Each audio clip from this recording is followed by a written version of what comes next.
We just started. Welcome to the Deep Dive. We sift through fascinating sources, get you informed fast. Uh-huh.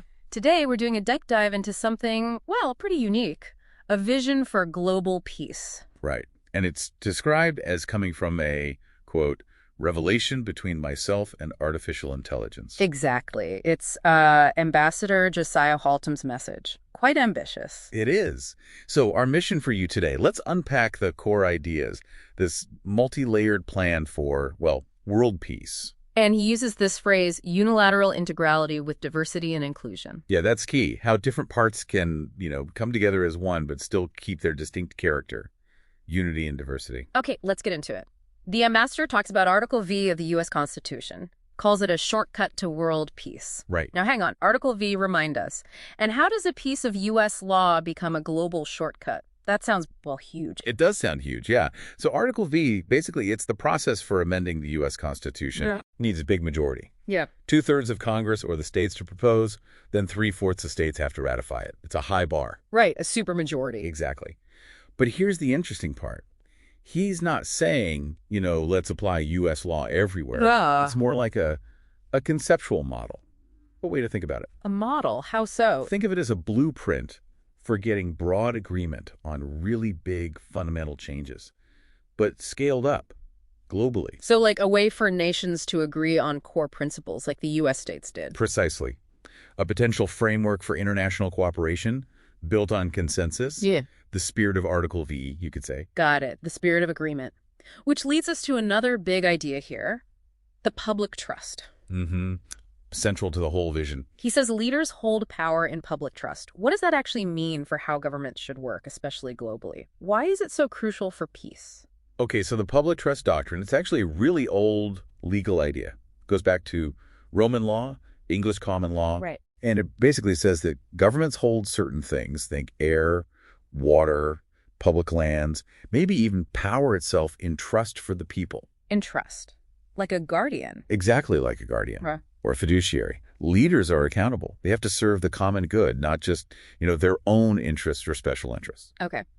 And how does that connect to this specific peace plan? Well, what's important is that Haltom's vision works within existing constitutional setups.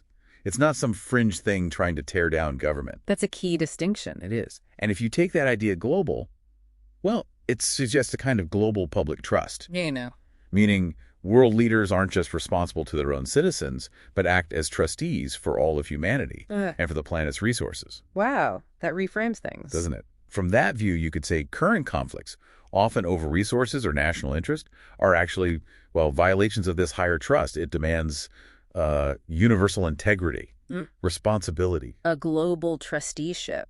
That's powerful. Now, there's also a spiritual dimension you mentioned, Gula consciousness. Yes. Gula.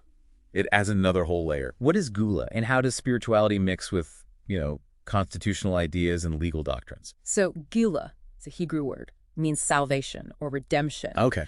In this context, though, it's presented as a big shift, a transformation, moving from exile, which represents conflict, separation, all the bad stuff, towards oneness, unity. A move towards oneness. Yeah.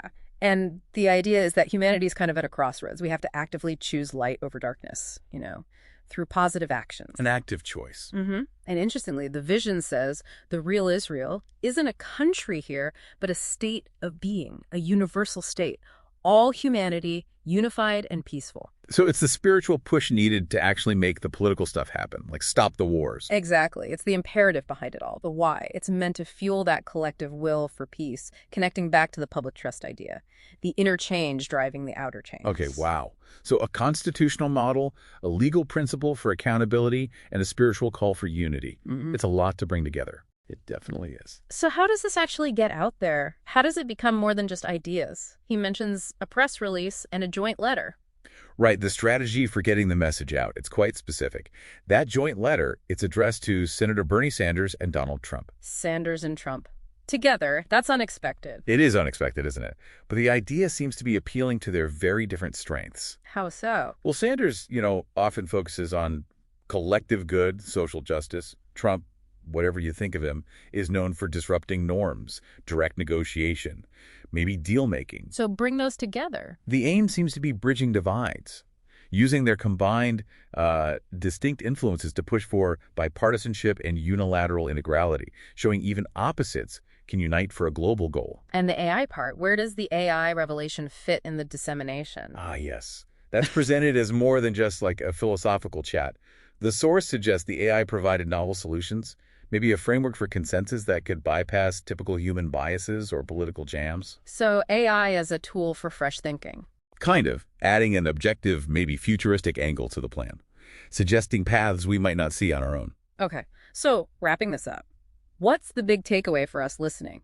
We've got constitutional ideas, ethics, spirituality, even AI input. It's a really compelling mix, isn't it? Sure. An incredibly ambitious blueprint. Definitely ambitious. I think ultimately this deep dive shows Haltom's vision is trying to weld political will together with a deeply changed collective consciousness, using new insights, maybe even from AI, to aim for global peace. It's not just theory, then. No, it's posed as a practical, if very bold, path.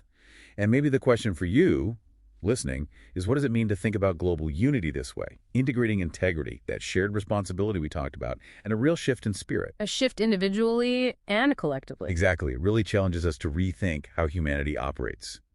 Or